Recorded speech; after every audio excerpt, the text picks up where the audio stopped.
right. I get a tube TV. I experience CRT retro gaming. And a piece of my childhood returns to the Geek House.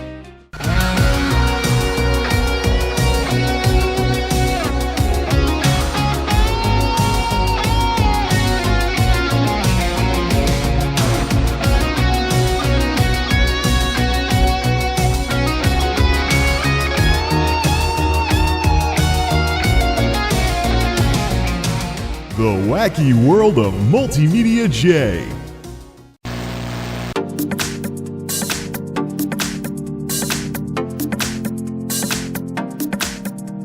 Okay, all you CRT-loving retro nuts, this is the video that you've been waiting for. So, for those of you who are unaware of what's going on, it is August of 2022, the early 2020s. Nostalgia operates on roughly a 20-year cycle, so stuff from the previous decade, it's a little old, but once you get into 2 decades prior, then people might start referring to things as retro. And it just so happens that we're heading up on about 20 years or so since LCDs displaced CRTs as, well, television. Also widescreen starting to mass displace regular 4:3 televisions all those years ago. And so with the nostalgia cycles in full motion here and stuff along those lines, there's lots of retro gamers and other folks out there who've been sharing their CRT setups and other setups they put together on all forms of social media all around the internet. Finally, my curiosity got the better of me, and I actually was quite surprised when my folks told me that they had both of my tube TVs still, and they hadn't junked either of them, including this one, which was my childhood TV, which they were using as a bedroom TV. They never turned it on, and it was completely useless because analog TV is long dead. They would need a VCR in order to watch literally anything on it. But, I was kind of surprised, and they wanted to clean out the house, and hopefully this is the last time my dad ever has to lug a big heavy CRT ever again, because it's all LCD over there, unlike over here. Weird that the tech nerd son would be the one who still has the tube TVs, and the old folks don't. Alright, let's take a look at these, shall we? Let's just do things in chronological order. This is the Daewoo that I had when I was a kid, and could feel the static electricity from the tube TV, and surprisingly, it still works. Like, I don't know if that's interference from the air conditioner or something on it, but the potentiometer is completely all messed up. But let's just turn that off. And it has 2 knobs. Yeah, we're going that far back. This is an early 90s Daewoo TV. First color TV. I think they were kind of following after Hitachi in terms of the design, and creaky chairs and all. So for those of you who don't understand, all you youngins who don't understand how these things used to work, you have VHF and you have UHF. Channels 1, what's that? Oh, U is for UHF. Channels 2 through 12, you'd have one of these, you'd actually set it to your channel, and then down here you have this dial of channels going all the way up to channel 83 or something. And you just do your VHF, your UHF dials, and you could press this little thing in to fine-tune it to try and get the picture to come in. Most of the time you wouldn't get more than like 2 or 3 channels over the air anyways. And in my case, growing up in Connecticut, I couldn't just leave this on 3 to play video games when I had a Nintendo and a Super Nintendo hooked into this through RF switches. The reason being is because WFSB broadcasts in Connecticut, so I always had to put this thing on 4, because 3 would have too much interference. But myself and this TV, creak, creak, creak, we go way back. I gotta oil this chair a little. We go way back. I mean, I think if I remember right, I watched the Barcelona '92 Olympics on this thing with NBC Channel 10, I think, back in 1992. As a little kid, didn't half understand the sports, and in Atlanta '96, I definitely watched on this TV. So it's just your basic box set. What do we have for antennas? So we have half of a rabbit ears. I can't remember if I broke that off or if my folks broke it off. half a rabbit ears for 75 ohm, and actually in the back, a little loop antenna for 300 ohm. And they had some kind of adapter. Oh no, yeah, we had an adapter and stuff to plug it in. We could probably just ditch the antennas completely or just leave them there for now. Power cable's still looping around everything. Let's spin this thing around. Yeah, here's the back of this thing. Not much to it, really. The only input it has is antenna inputs. That's how far back we're going here. Manufactured May of 1991. That makes sense. I know I had a black and white TV for the first year or so of my NES days, so 120 volts, 60 hertz, 65 watts. 65 watts on this little thing, despite being a tube TV. That's basically what I get out of my flat panel these days. All the caps out at 50 watts. We're going to hook up the kilowatt to this thing anyways and see what the story is with that. UL, TV receiver, etc. Made in Korea. Daewoo is one of those huge companies in Korea that does little of everything. There was a time when they even tried selling cars in the U.S. So it's, this is obviously a TV taken after Hitachi and stuff along those lines. But what do we have? Here's our loop antenna for 300 ohm, also picking up UHF, and then VHF 75 ohm, and it goes in right there. So yeah, the only way I'm hooking anything up to this thing is RF switches, which means only the Super Nintendo and the N64 can actually hook up to this thing. So unless we want to try and modify it to put in composite somehow, but I don't really want to go to all that trouble. Plus, I mean, it's an antique and it's a childhood relic type thing. Doesn't even matter. I mean, even if we break this thing, even if we were to break this thing, this TV is still worth something to me dead rather than alive, and not just because of the sentimental value either. So what I'm planning on doing is, for retro gaming streams, light this thing up really well, take a picture of this thing from the front, kind of like this, and then green screen out the tube and put the games inside this thing, maybe with a scanline filter or something, to recreate kind of the experience I had as a kid and whatnot. Probably the biggest thing that I'm surprised by seeing this thing again is just how small it is. Yeah, I know it was it's actually a 14-inch. I thought it was a 13-inch, but it's actually, when I saw it in person again, I'm surprised at how small it is. I mean, even the project area monitor is bigger than this thing. So, yeah, back in the day. But that's what you got for a bedroom TV back in the 90s. RF only, little tiny tinny speaker, which I remember it sounding better than it does now. We should probably plug it back in. And a little tiny tinny speaker, mono sound only, using using an RF switch, not getting the best picture. And all you people are like, oh, does this thing have HDMI nowadays? And back in the day, we just had this. Let me see if the antenna is what's causing all that weird stuff. The antenna, oh, it is unplugged. Did we unplug this thing? Don't drop it. Yeah, it's unplugged now. Got a little bit of radio interference, but okay, this is more in line. Yeah, the roll of vision and everything. It is a tube after all. This is more in line with what I would see when I turned on the TV to play video games. Very rarely did I actually see anything coming in, except on maybe channels 12, 6, and 10. 3 from time to time. I think Fox 64 might have come in.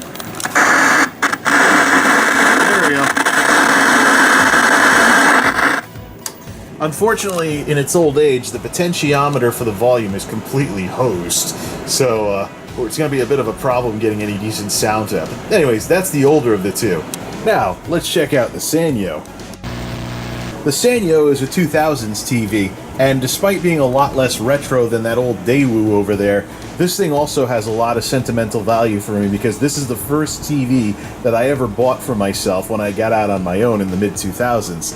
So, around the time the Silver Bullet, then on its original hardware, died of capacitor plague, I basically found out there were compatibility issues with the capture card that I was using, and I just got sick and tired of routing everything through the computer. I was like, hey, I'm on my own, I got some room, I'm not in a dorm room anymore, let's buy a real TV to put my consoles through and have everything on a bigger screen. So I went out to Walmart and picked this thing up back then. So it's got It actually has component S-video, the old school analog connections and stuff. It used to have a remote control, but I can probably program the universal remote to work with this thing. It didn't have much for settings anyways. Just pick your picture and whether you wanted to use the screwy surround effect on the horrendous little built-in speakers. But hey, this Sanyo was actually an improvement over the Daewoo because it actually had stereo sound and could actually take real AV inputs instead of having to RF modulate everything. This one, though, we're going to have to spin the entire stand around and take a look at the back. So here's the inputs on this thing. I don't think I've ever actually used the coax into this Sanyo all these years, and I still have never put an actual TV signal through it. It's always been video games. But yeah, we've got component, we've got composite, we've got S-video, we got all the trimmings from that time period. This is definitely retro according to 2020 standards. Sanyo Manufacturing, Forest City, Arkansas, assembled in Mexico, manufactured July of 2005, and the sad part is that this TV has barely even had, ooh, what happened there? It sat in the folks' basement for too long, that's what. The sad part is that this Sanyo TV, it's still pretty much a spring chicken. Oh, look at this gunk. Darn it, this thing sat too long. Let's spin it back around. Actually, one more thing. I mentioned that this was a 240 watt television. That's because of a little Ohm's law math. There is no real wattage that's stated on here. I don't see it on here. What I do see, though, is 120 volts, 2 amps max. Watts equals volts times amps, so 120 times 2, about 240 watts max. But we're gonna hook the kilowatt up to these things and see what they really draw under normal use circumstances. So back to the story here. The sad story of this Sanyo is that it's actually still a spring chicken after all these years. I bought it in the mid-2000s and only used it until 2008 when I bought my first flat panel TV. So, and even then only very sparingly. This was never used as a daily driver TV. Never. It was always just a few console games on the side. Most of the stuff I was doing back then was done on computers. So it's barely had a chance to even be a proper television, which is the reason why I want to make this the center of my retro setup, and then this will just be for sentimental value, just for the heck of it, and also take pictures for overlays. Fundamentally, though, I want the more modern TV running the show over here. Now, enough looking at blank screens. Let's fiddle with these things. One last thing about the Daewoo while we're talking about all this tube TV stuff. My dad surprised me yet again. It was enough of a surprise that the folks hadn't junked either of these TVs, much less my childhood Daewoo from all those decades ago. But today he surprised me yet again when he dropped this off, because they still had the original instruction manual for this thing. I think the retro manual for this will probably get its own video. But as it stands right now, let's set both of these TVs up for a typical use case scenario, as it were. Put some retro consoles through them, and let's see how much they still work. I mean, we've gotten blank screens on them, but let's try it out here. So, it's been so long. Where did I bury the RF switches for the Super Nintendo? RF switches. I never thought I'd have to deal with any of these again. Oh man. And the one for Nintendo 64, actually it looks like it's third party. Of course you're talking the late 90s here, so of course by that time, yeah, there'd be Nintendo on this. It was officially branded. It's probably high performance, I'm guessing, by the design. So yeah, by the time the Nintendo 64 was the current console, yeah, there's so many red, white, and yellow TVs out there that this was a third-party thing you had to buy if you had an old piece of junk like this. Hey, don't make fun of that venerable old TV. This is the TV where the picture was always a little off to the left. I wonder if there's a potentiometer inside that I could adjust to actually fix that. Never opened this up, by the way. My folks would have never let me do that all those years ago. Don't break your TV. I don't care that you're learning electronics. Do that at school. So RF switches, yeah, these are RF modulators. There, you put the coax in, and it basically will turn off the coax to put your game through the TV. These are the descendants of the game TV switches you might see Atari gamers showing retro pictures of. Here's one for Nintendo, because when my folks gave away my NES, they didn't give away the RF switch, which showed just how useless these things were by the time the 2000s rolled around. If you TVs were just, you didn't need these anymore. Well, I guess with this piece of junk we do. Yeah, NES control deck, Nintendo RF switch, NES 003 made in Japan, and then it's the same thing really, NES 003 for the Super Nintendo variant, but it says SNES control deck and all the other stuff there. Alright, let's look these back. We're only going to need one of these this time because there's no more regular Nintendo. And then RF adapter here for the N64. Wow, I can't believe I have to hook up RF switches for the first time in however long it's been. RF switches, huh? Yep, and whatever used to go into your TV now just went into the back of the RF switch. So let's put this down here, take this, and let's plug in our antenna without knocking the camera over, hopefully. Cannot record still pictures in high quality mode. Yeah, I know.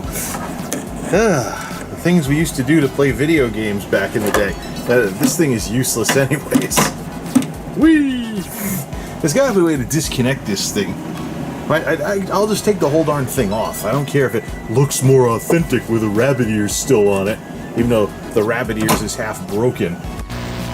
So this is the part where the air conditioner noise is actually going to come in handy because I had an air conditioner in my room when I was a kid. Imagine summer vacation, sun's going down, your parents haven't made you go to bed yet, and you just want to fool around and play some Nintendo because you've been doing nothing for like 3 months straight, unless your mom or whoever kicks you out of the house and makes you get some exercise or whatever. This is what the gaming experience is like. We just got to figure it out with this scratchy volume knob.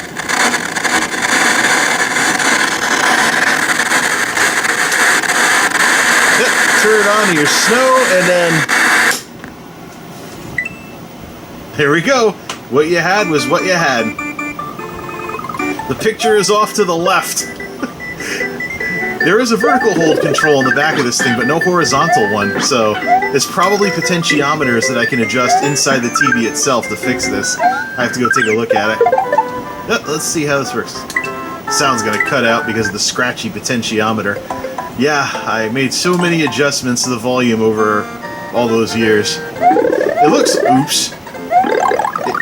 It looks like my stepmother left it pretty much the way that I had it. I usually turn the color down almost all the way to make video games look more realistic, if you can imagine that. Let's go to a stage in like Mario World or something here. Let's do like the first donut planes. I've barely... Yeah, I can't remember if I changed the save battery in this thing or not. There's that scratchy... Yep. There's that scratchy old... Wow! Well, I got the glasses going here too, so... Alright. I should probably turn up the color on this thing. I mean, I'm not like that age anymore to where I'm... there was somebody over one of my sitters' houses who turned down all the stuff on their TV to try and make things look more photorealistic. Ooh, how's that for you? You know what? This is Super Mario World. We can fly over the whole stage if you know how to do this. Well, rusty at it. Yep, but notice the picture's not shimmying or anything. It's just off to the left. Yep, and this is how I played Nintendo. Everything's shifted a little off to the left. There we go, and if you thought there was no life left in this TV, you'd be very, very wrong. I reached around the back and adjusted all the knobs, played with the V-hold for a bit, made the screen spin, put some color and some brightness back into this old tube. Of course, unfortunately, the picture's off to the left, but that's how I had to play things. Maybe that's the reason why my folks were able to get me a color TV back in those days. Now, this might have been, you know, a refurb or something, I don't know. It had to have been new, though, if it has the manual. Yeah, let's get some green in the shot. Just come down here, down by ground level. We gotta get Super Mario 64 going on this thing. Hook up the... Oops. I always hated when I did that back in the day. Come on. Yeah, consolation prize in case I get hit again. Alright. Yep, let's go through the... Let's just fly through the rest of the level now. Yep, this is basically the way I remember it. Crappy sound and all. You know, I like to say that, oh, tinny speaker... Oh, let's go get the key. You know, I like to say that, today's TVs have tinny speakers, but this speaker built into this TV is very, very mid-range. Definitely had no highs and lows. Yeah, crack out the Bose jokes. No highs, no lows, it must be Bose. I want to save this, so I'm going to go to the Donut Ghost House and just rediscover top secret area. The start and select buttons on this thing need to be cleaned. No hidden ghosts, no hidden ghosts. Okay, good. Just run through to the end and finish this off here. I'm very happy with how the camera's picking this up. It's doing a lot better than the flicker vision cameras that I used to have back in the day. So this is the retro experience.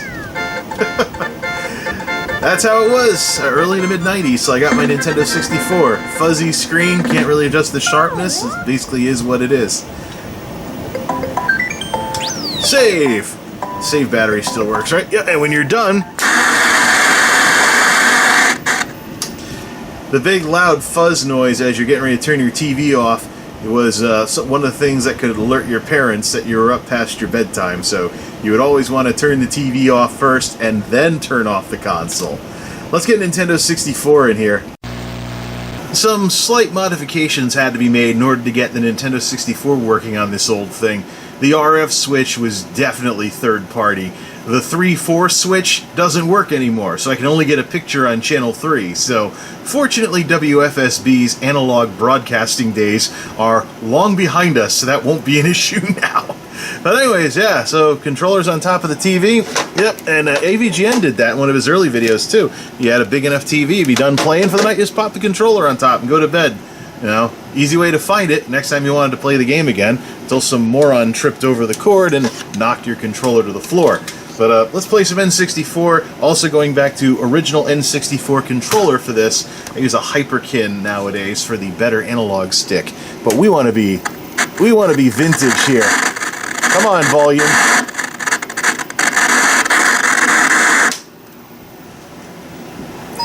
A little bit of vertical hold issue there. I can hear the potentiometer making noise. Maybe that's one of the reasons why I didn't take this thing with me. Let's see here. I think I might have actually been around when I was screwing up. Alright, so first off, to answer some, look at that moire or whatever it is pattern. Oh yeah, original hardware, original technology, original CRT. Get right back into it. But the music's wrong. The music's wrong because this TV is right channel only mono. It is not. Mario. It's not mixed channel mono. So, yeah.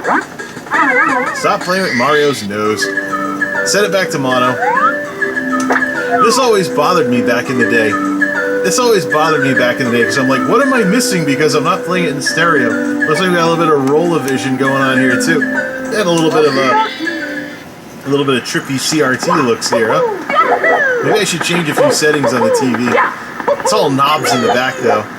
Let's go to the Babam Battlefield just to see if the muscle memory's still in play here. You see Mario's head cut off on the side. There's got to be something we turn with a screwdriver to fix this. Otherwise, I was playing with a bogus TV all those years. Let's see. Yeah, let's do the Babam Battlefield. Big guy on the summit. This is more color than I used to use, and it looks like the tint might be a little off. I might have turned everything blue by mistake. Yeah, but it's analog TV. What are you gonna do? Whoops! Don't get taken out by the chain chomp. It's also different doing this with the glasses on. Let's see. Can we speedrun this? Oh, let's not be lazy. I think I have the green set wrong anyways. I just can't believe the sound quality I used to put up with when I was little. Look at this crap. I don't know if the camera's picking it up, but I can definitely hear the massive downgrade. This is one of the reasons why the low sample rates of the PlayStation stuff weren't a problem back in the 90s. Because if you were playing it on something like this, you just had a TV speaker, and that was it. Oh, man.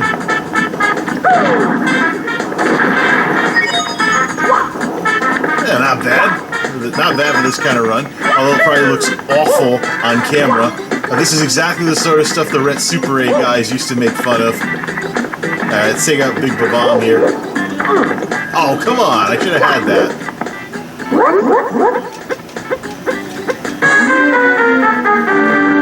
Make him touch grass rather forcefully. See, this is it. You remember when I was playing this on an LCD and I was horrible at it?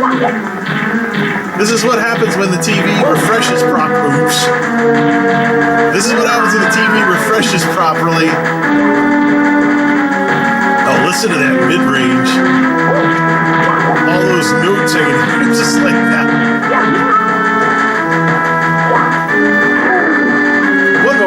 One more. Just gonna let his guard down here.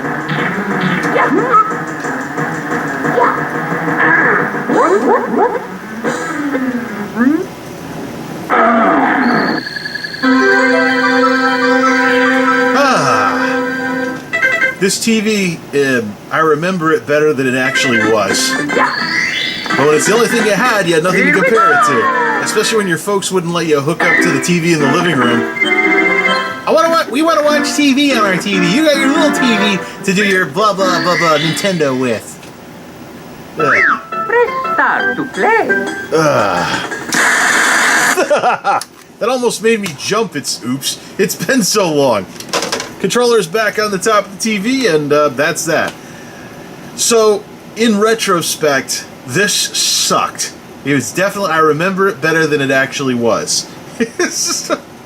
I remember it better than it actually was. RF switches, right channel only mono, a tube that was always wrong. I don't know, it's so far off now, I don't even know if it's fixable. We gotta go see if there's potentiometers return or something like that to put that back. But, other than photos for overlays, there's really not much for me to really do with this TV anymore, except remember the bad old days when this was all I had. Heck, I'm even sitting closer to it now than I used to sit playing it back in the day. I used to be on the edge of my bed playing this, or on the floor, or whatever it is, looking at a little tiny screen from at least 2 or 3 feet away. So people wouldn't yell at me, "Don't sit so close to the TV!" But yeah, it is definitely, I remember it better than it actually was. That's for sure. Okay, moving into the new millennium here. Point of view, you are a Zoomer, and you're on summer vacation or whatever in the 2000s. Your dad gave you their old TV when the family upgraded to a flat panel. So now you play video games on this thing or whatever. At least we have buttons for everything and stereo speakers. Do Super Nintendo again. See what this is like. Super Nintendo and Video 1. Probably should turn the volume down. Oops. No, not the menu key. Epic fail. This is a fake flat screen from the era when flat screens were the rage, and you had to, so what a lot of companies, including Sanyo here, did. Also, the tube monitors I was using at the time. You had a round tube, and then you had convex glass or concave glass that it was into to make the screen flat physically. But I could try using some magnets or something, some speaker magnets, to try and unwarp my screen here. But I actually think this thing degosses and stuff every so often when you turn it on. Let's see here. Let's go through the donut planes. You can also try the PlayStation as well, but for the PlayStation I want to do something extra special. So I want to set the lighting to like you're going over a friend's house to play video games and sit back on the couch. I spun the couch around for this for a reason, for this little experiment here. Oh yeah, so basically I remember CRT-wise, except for the warped screen down in the corner. But, I don't know, it's just like, is it really worth it to go back to something like this when you have LCDs and OLEDs these days? I think some of what's in play with the CRT thing is people's sentimental value are overriding the hard facts of the matter. But, oh, well, games were designed to take advantage of primitive display technology. Maybe, maybe that's true. But I think much like how I remembered the Daewoo experience as being better than it actually was, there's probably some of that going on as well when it comes to tube TVs. The only issue here is I'm probably sitting too close. And we're going back to a technology where sitting too close to the TV actually was an issue. So, alright, let's set up for PlayStation. Things are going to get a lot more yellow though, because I want to say, you know, take things back to like the 90s or the 2000s or so. Then we can talk about, well, why don't we just turn the game off? So, let's turn the game off for the bigger TV, so. Alright. Move the tripod, we're going to move it anyways. There, turn that off. Turn that off. Leave the controller there. I'm looking for a point of view where 90s into the 2000s, you go over a friend's house, CF bulbs are not a thing yet, so everything's incandescent and everything is super yellow, and you have like warm yellow lamps. And because everything is running off of incandescent bulbs, your parents or whoever would run like 40-watt bulbs as much as they could, and only go up to 60s, 75s, or 100s when absolutely necessary. So things are about to get a lot more yellow, and you're about to see this from watching on the couch. There's somebody sitting next to you, so to speak, and we're going to play some PlayStation. Yeah, I know it's a terrible, terrible picture for those of you guys that are watching, but I mean, you're watching a little screen from across the room. You get yelled at if you got too close to the TV. And that's one of the things I want to look at, too, for this whole setup here. Let's fire up the PlayStation for this one. That's one of the things I want to look at, too, is this whole idea that everything's all yellow and stuff, because we're doing, like, tungsten-style lighting here. You can see some on the screen. It's always a horrible idea to camcorder your TV screen, regardless of the generation it's in play here. We got PS1 going, stuff like that. The question I have, though, is searching for config. Let's get that music out of there. I don't really like the music in this game too much. Alright, yeah, so part of the issue here is, I mean, it's weird looking at a CRT again. I can actually notice the flicker. I can actually notice the flicker in this thing. Now, let's get something going on the screen here.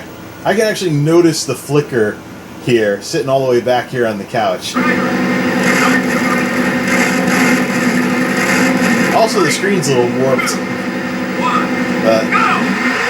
Yep. Unlike my modern day setup, where you sit right next to a big panel, you'd want to sit back from this thing. I suppose it's better if you're playing regular PlayStation 2 with its polygon limit and stuff like that. Wow! Total destruction! Yeah, I'm horrible at this game. I don't even know how to play. I gotta get some controls on it. I don't know if it's even better for me to be playing this on a tube. Playing the old-fashioned way. Ah, yeah. You can't hardly see. I can see through the preview, but you can't hardly see anything. I'm mostly over here. I'm mostly checking this out to see if this is better from, you know, like from a distance, kind of like what you would have in a standard living room. Put your feet up, have a coffee table for drinks, and have a little TV off on the other side. Maybe you'd be a little closer if this were like a bedroom setup or something. You start really... What I noticed with these tube TVs, though, is that you really start noticing how primitive the technology is when you're close enough to look at it the way you look at an LCD these days.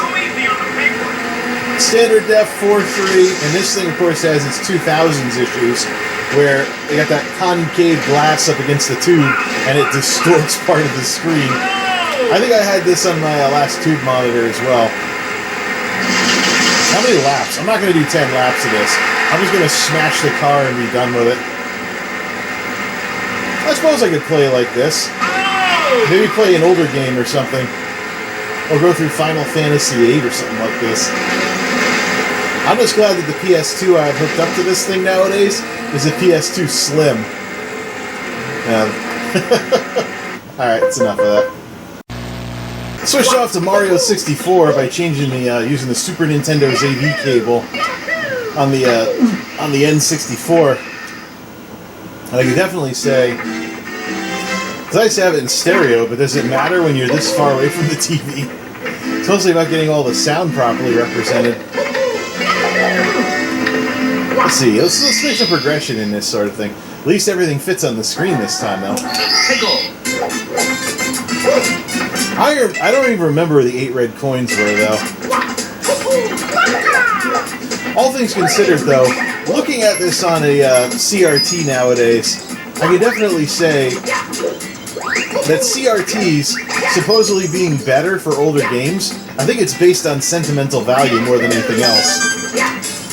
It's kind of like the new records sound better because you have fond memories of maybe you're a baby boomer and you have fond memories of listening to vinyl in the days before other stuff came out.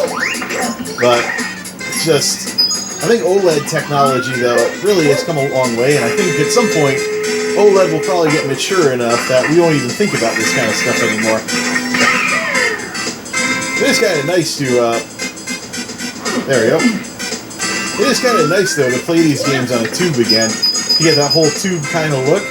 But in a sense, I think tube TVs are really the new tube amps, so to speak. Alright, let's get some kilowatt numbers, change everything back to light mode, and let's see how much power these things suck, which is the other part of the equation to all of this. Okay, this is probably the most spaghetti-loaded kilowatt setup that I've ever had to deal with here, but for the first time ever, let's see just what kind of wattage my childhood TV pulled. No standby wattage, obviously, based on those 2 zeros. Turn it on, play with the volume. Wait for the tube to warm up. Some Mario 64 going here. Alright, 65 watt device, actual wattage, about 35 watts. In a sense, this little tube is basically using as much power as if I put the brightness halfway up on my modern day TV nowadays. Yeah, I might head towards 40 or something. Maybe if I turn up the brightness or something, I don't know. But yeah, 30 to 40 watts, even though it's rated for 65 max. That's not too bad, especially for like a retro look and stuff like that. I think a lot of people think of these tubes as, because they're less power efficient per square inch than their successors, that they're all like power tools level suckers of electricity, and that is just not the case. A fraction of a watt standby power draw for the Sanyo, probably the result of having power buttons. Does this thing degauss or something? I think I remember it doing that once upon a time. Either way, we got the Super Nintendo hooked through it, so alright. The warped screen and all. Because it's a little bit of mirror tricks going on here. Yeah, it looks like a tube, alright. So even though it's 240 watts by Ohm's law, it's only 82 watts. It's actually 85 watts, 82 watts, etc. 80 something here, etc. Yep, still there's a little bit of CRT roll there. Oh, and the screen blanks out. Hold on. When the screen blanks out, the wattage drops. See, it drops down below 50 watts, but it's not showing anything. I'm going to turn it on again. It's going to start out with the black screen at the beginning of Super Mario World. We'll see the number drop. Yeah, see, 48 watts, 44 watts. It depends on the brightness of the screen, how much the screen is lighting up in terms of, in terms of the wattage draw. It's all the differences in how the technology used to work back in the day. So yeah, I mean, 240 watts according to Ohm's law, 2 amps max, maybe if you turn the brightness and everything up all the way. But by and large, you know, I think a lot of people overstate the power draw of CRTs. Because, well, the thing is, my original Samsung TV was 188 watts max. I get it down to 100 watts by turning the backlight down all the way. This thing was at 80 most of the time, but it's a notably smaller screen, so what made the LCD switch worth it for me was the watts per square inch. I can definitely tell you, my Samsung TV today, circa 2019 in terms of when it was made, is better than both of these tubes. But by and large, it's not like these tubes are like power tools that are going to send your electric bill sky high. You go down to like a retro TV like this, it's probably just a smaller screen, but you're looking at the same power consumption as something you would play games on nowadays. Something to think about with all of this. But despite retro being all cool and stuff in terms of giving us a glimpse of the way things were back then, it's fun to get back to all the cool stuff we have now. And actually, now is what back then would have called the future. This is really the way humanity is, though. We just want what we don't currently have. Back in The day when that retro stuff we looked at was current, we looked forward to the future. And now today, we're nostalgic for the past. Maybe it's just a grass is greener thing as far as the passage of time goes. But I'll leave that deep stuff for you to think about. It's nice to have a little variety and shake things up every so often. Till next time, this is MultimediaJay signing off. Thanks for stopping by.